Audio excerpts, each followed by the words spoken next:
কি গো, আমি কখন থেকে তোমার অপেক্ষায় বসে আছি, আর এই তোমার আসার সময় হলো? কি করে আসবো বলো? বাড়ির সৎমা সব কাজ আমাকে দিয়ে করিয়ে নেয়। তুমি যদি মেয়ে হতে তাহলে বুঝতে। আমি সব বুঝি, কিন্তু তুমি জানো তোমাকে এক দণ্ড না দেখলে আমি থাকতে পারি না। তাই তো পানি আনার নাম করে আমি তোমার সাথে দেখা করতে আসি। তুমি থাকো, আমার আবার দেরি হয়ে গেলে মা বকবে। আর একটু থাকো না। এই যা, কলসিটা ভেঙে গেল। এবার তো তুমি বাড়ি গেলে তোমার মা বইবে। না না, কিছু হবে না মা। ও কলসিটা হাত থেকে পড়ে ভেঙে গেছে। কি মুখ পড়ে আমার নতুন কলসিটা ভেঙে ফেলেছি তো। আমার বাড়ির জিনিস একটাও ঠিক করে রাখলো না। কবে যাই মুখ পড়ে বাড়ি থেকে যাবে, সেই দিন আমার হাড়ে বাতাস পাবে। কি গো, মেয়েটাকে মারছো কেন? তাড়াতাড়ি ওই মেয়েকে বাড়ি থেকে বিদায় করো। ঠিক আছে আমি দেখছি। এই বুড়ি, তুই এখন যা, তুমি আমার জন্য খাবার খোলো, আমি একটু কাজে যাব। সপিকাদি খাবারটা পাঠাওনি কেন? আমি সারাদিন না খেয়ে আছি।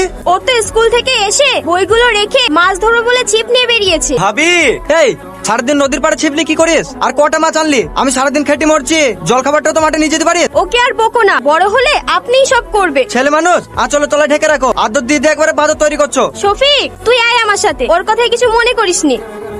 শফিক, তুমি বুঝতে পারছো না, আমার বাড়িতে বিয়ের কথাবার্তা চলছে, তুমি কিছু একটা করো। আমি বেকার, আমি কি করব বলো? ভাই ভাবির কাছে থাকি, কিছু একটা না করলে। কি করবা তা আমি জানি না, যত তাড়াতাড়ি পারো আমাদের বিয়ের ব্যবস্থা করো। তা না হলে আমার বাড়ি থেকে অন্য জায়গায় বিয়ে দিয়ে দেবে, তখন তুমি সারা জীবন পস্তাবে। বললেই হলো তুমি আমার বউ না? আমি ছাড়া তোমাকে অন্য কেউ বিয়ে করলে তার হাত আমি ভেঙে দেবো না? সোনালি দাঁড়াও, তুমি আমাকে ভুল বুঝলে। কিরে শফিক, ভালো আছিস? আপনি কে? আপনাকে ঠিক চিনতে পারলাম না। তুই আমাকে চিনতে পারলি নি? আমি সাহিল রে। তুই তো চিনারি তো নাই, একেবারে সাহেব হয়ে গেছি। কোথায় থাকিস, কি করি? বলিউডের স্বপনদার সঙ্গে থাকি। ওখানে কি করি? ওখানকার আমি সাব ডিরেক্টর। যত নায়ক নায়িকা আছে সব আমার হাত দিয়ে পাস হয়। তুই কি বলিস সাহিল? সাহিল না, সাহিল দা। গাড়িতে ওঠ, চায়ের দোকানে গিয়ে সব কথা হবে। এই ইন্দ্রজিৎ, সবাইকে চা দিয়ে দে। সাহিল তুই? সাহিল না, সাহিল না, সাহিল দা। এই ইন্দ্রজিৎ, এই 1000 টাকা রাখ।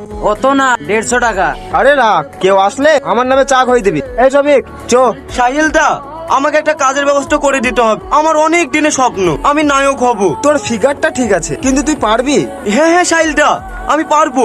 তাই তো রে, সে তো আমি বলে দিলেই হয়ে গেল, কিন্তু ওখানে ভর্তি হতে গেলে কিছু টাকার দরকার। কত লাগবে সাহিল দা? আমি দেবো। তেমন কিছু না, 1050 দিলেই হবে।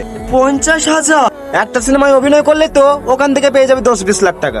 ঠিক আছে, তাহলে আমি 50,000 টাকাই দেবো।